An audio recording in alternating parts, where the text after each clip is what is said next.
নমস্কার দর্শক বন্ধু, আমি Manjula Chatterjee. Facebook page, YouTube channel video. আমরা এই শীতকালে প্রত্যেকেই গাঁদা গাছ লাগাই। এই গাঁদাটা আমি নভেম্বরে লাগিয়েছিলাম। তো এটা হচ্ছে শীতকালীন গাঁদা। আজকাল 12 মাসই গাঁদা চাষ হয়, তবে এটা হচ্ছে শীতের গাঁদা।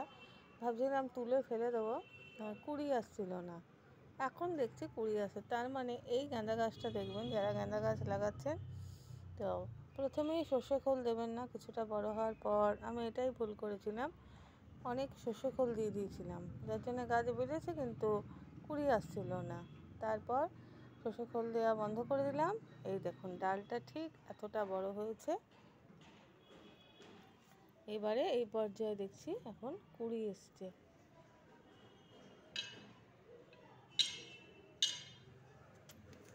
একদম ভেতরে আছে কুড়িটা।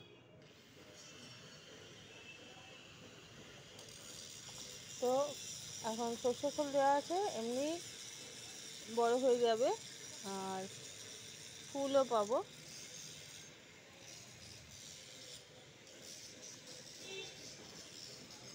সব জায়গায় আসেনি, কিছু কিছু জায়গায়। এই যে এখানেও দেখুন, ভেতরে এই যে কুড়িগুলো আসছে। অটোমেটিক বড় হয়ে ফুল দেবে। আর সর্ষে খোল না দিলে কিন্তু গাঁদা গাছের গাঁদা ফুল ফুটতে চায় না। ধন্যবাদ।